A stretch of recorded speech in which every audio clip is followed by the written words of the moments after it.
Hello Maval, बातम्यांचा आवाज, मावळचा विश्वास. मावळ तालुक्यातील नागरिकांच्या आरोग्याची काळजी घेण्यासाठी मावळचे आमदार सुनील शेळके यांच्या विशेष प्रयत्नातून मावळ तालुक्यामध्ये 2 उपजिल्हा रुग्णालये सुरू करण्यात आली. एक आपल्या कानेफाटा येथे तर दुसरं लोणावळ्यामध्ये. लोणावळ्यातील उपजिल्हा रुग्णालयाचं काम अद्याप सुरू आहे, तर कानेफाट्यातील हे अवाढव्य रुग्णालय ज्याचं उद्घाटन राज्याचे तेव्हाचे उपमुख्यमंत्री अजितदादा पवार यांच्या हस्ते करण्यात आलं. साधारणतः 35 कोटी रुपये खर्च करून भव्य दिव्य अशी तालुक्याच्या अत्यंत मध्यवर्ती असलेल्या ठिकाणी म्हणजे बाजूला तळेगाव, वडगाव, कामशेत यांच्या मधोमध बरोबर हे उपजिल्हा रुग्णालय उभं करण्यात आलं. खरं तर या उपजिल्हा रुग्णालयाचा उद्देश मावळ तालुक्याचे आमदार सुनील शेळके आहे, त्यांनी जेव्हा सुरू केलं तेव्हा गोरगरीब जी जनता आहे त्यांना जास्त पैसे खर्च करून उपचार घेता येणार नाही, त्यांच्यासाठी या रुग्णालयात अगदी कमी पैशात किंवा मोफत उपचार होतील ही संकल्पना होती. काहीच दिवस झालेत, म्हणजे आता जर का तुम्ही माझ्या मागे बघितलं तर 20 ऑक्टोबर 2021 रोजी साधारणतः ह्याची उद्घाटन करण्यात आलं होतं या दवाखान्याचं. आत्ता काही दिवसापूर्वी हे रुग्णालय पूर्ण क्षमतेने सुरू करण्यात आलं. रुग्णांची रेलचेल सुरू झाली, परंतु जर का आपण पाहिलं तर मावळचे आमदार सुनील शेळके यांना इमारती असतील, इतर विकास कामं असतील, त्या सगळ्या कामांना स्वतः येऊन त्याची पाहणी करणे, त्यांच्या कामाचा दर्जा ठरवणे, या सगळ्या बाबी करायला खूप आवडतात. ते स्वतः या सगळ्या कामांमध्ये लक्ष देतात. परंतु इतकी भव्य दिव्य इमारत इतके पैसे खर्च करून उभी केली असताना देखील या इमारतीची अगदी काही दिवसामध्ये जी दुरावस्था झाली आहे ती आज मी तुम्हाला दाखवण्याचा प्रयत्न करणार आहोत. आपण आता कानेफाट्यातील याच रुग्णालयात आहोत, जिथे आता हा प्रवेशद्वार आहे या इमारतीचा. जर का आपण प्रवेशद्वारातून प्रवेश केला तर याच सभागृहामध्ये जिथे आमदार सुनील शेळके यांनी अनेक कार्यक्रम घेतले, जसं पाहावं तशी रेलचेल या ठिकाणी नागरिकांची व्हायला हवी होती, तशी रेलचेल काहीशी आपल्याला या रुग्णालयामध्ये सध्या तरी दिसत नाही आहे. याची कारणं अनेक आहेत. रुग्णालयामध्ये स्टाफ जो आहे तो स्टाफ देखील कमी असल्याचं सांगितलं जातं आहे. परंतु आपण जर का पाहिलं तरी स्टाफ कमी असला तरी रुग्णालयामध्ये असलेली जी इमारत आहे तिची मात्र अगदीच काही दिवसामध्ये धुळकात पडल्याची, म्हणजे तिची जी अवस्था आहे ती अगदी बिकट झाल्याचे चित्र पाहायला भेटतं आहे. म्हणजे इथे येणारे जे रुग्ण आहेत ते उपचार घेण्यासाठी येत असले तरी नव्याने बांधण्यात आलेली ही इमारत मात्र अत्यंत कठीण परिस्थितीत सध्या बघायला आपल्याला पाहायला भेटते. जर का आपण इमारतीत बघितलं तर जर का आपण उजवीकडे बघितलं तर रुग्णही ते नेहमीच येत असतात. पाण्याची व्यवस्था करण्यात आली. अत्याधुनिक पद्धतीने हे रुग्णालय बांधण्यात आलं आहे. परंतु काहीच दिवसात जर का आपण बघितलं तर त्याची अवस्था ही अत्यंत बिकट झालेली पाहायला भेटते. आपण आता जे आहेत ते शौचालयामध्ये आहोत. शौचालयाची अवस्था मी तुम्हाला दाखवतोय.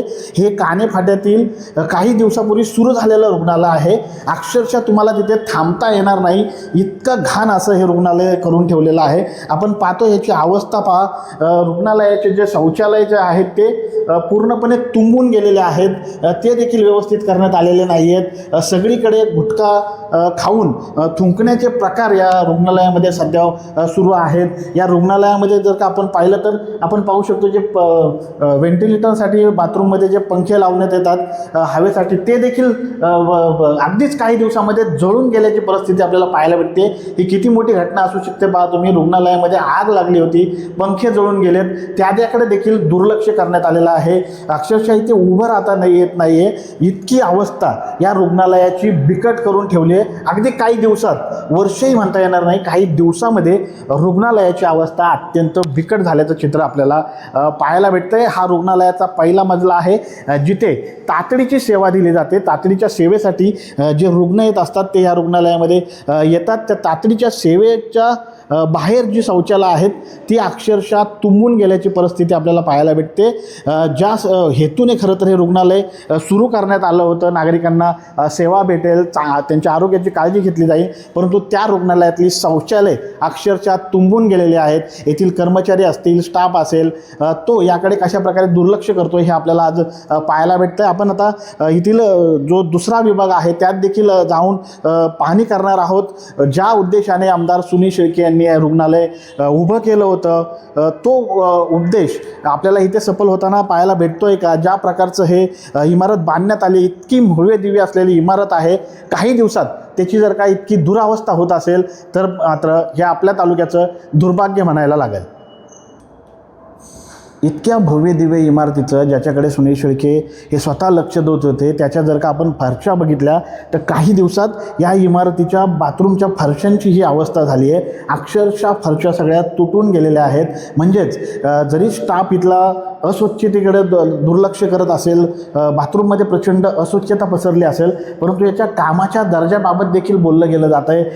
ह्या फरशा अगदी काही दिवसातच तुटून पडल्याचं चित्र आपल्याला पाहायला भेटतं आहे. या पुरुष बाथरूमची तर अवस्था अत्यंत बिकट झालेली आहे. तुम्ही पाहताय की इकडे सगळं बाथरूम लिकेज आहे आणि अशा प्रकारे गोवा गुटखा खाऊन जे काय आहे ते ह्या बाथरूममध्ये थुंकण्यात आलेलं आहे. आपण पाहतोय दरवाजावरतीच यांनी बोर्ड लावलेला आहे की हे बेसिंग जे आहे ते लिकेज आहे. मग त्याचे लिकेज का काढले जात नाही, याचा मेंटेनन्स कोण करतंय? इतक्या कमी दिवसामध्ये इमारतीची इतकी दुरावस्था का झाली, याला जबाबदार कोण आहे? या सगळ्या प्रश्नांची उत्तरं खरं तर आता प्रशासनाने द्यायला हवी आहेत आणि आता नागरिक देखील मागणी करतात आहे.